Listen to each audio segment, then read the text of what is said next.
In a show of unity amid emerging global uncertainty, leaders of NATO's all 32 member states have now agreed to spend 5% of the GDP by 2035. At the end of a two-day summit in The Hague, the alliance also came up with a joint declaration announcing agreements on several key issues. Most notably, US President Donald Trump has sided firmly with the alliance, a visible patch after the differences earlier.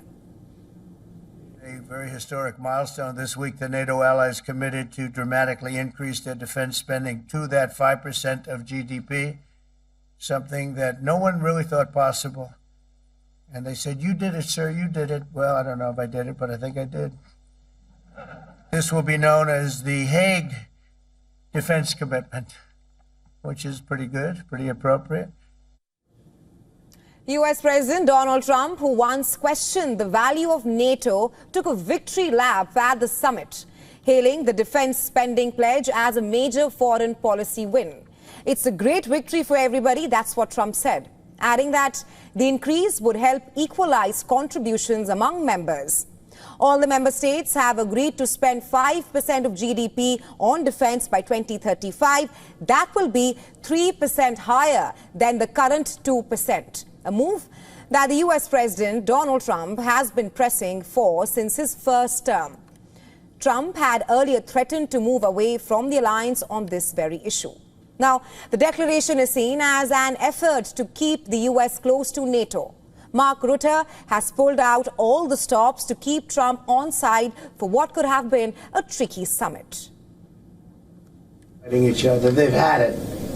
They've had a big fight, like two kids in a schoolyard. You know, they fight like hell. You can't stop them. Let them fight for about 2-3 minutes, then it's easier to stop them. And then Daddy has to sometimes use strong language to You have to use strong language. Every once in a while, you have to use a certain word. NATO allies also asserted their ironclad commitment to Article 5. It's the foundational pledge of the transatlantic alliance that says an attack on one NATO member is an attack on all NATO members. US President also clarified his position on Article 5. Take a listen.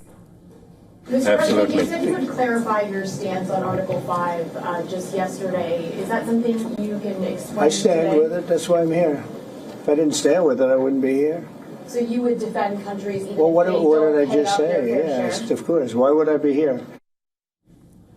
The NATO joint declaration also identified Russia as a long-term threat to the security of Europe and the broader transatlantic region. Crucially, the declaration also reaffirmed NATO's commitments to Ukraine, stating that Kiev's security contributes to the alliance's own security. For the first time, defense support to Ukraine and its industry will be included in NATO defense spending metrics. And while US President Donald Trump's address at the NATO summit revolved around two key agenda points. Number one, his success at pushing Europe for increasing defense spending to 5%. And second, America's path forward with Iran. Will Denslow reports from The Hague.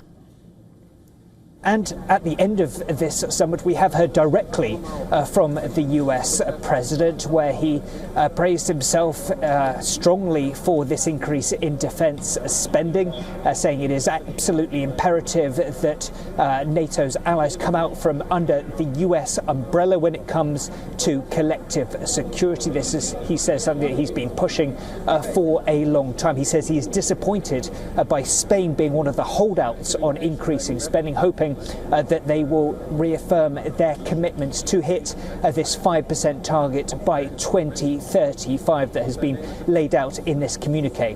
A big part of Donald Trump's press that he gave behind me here at the NATO summit in The Hague was on Iran.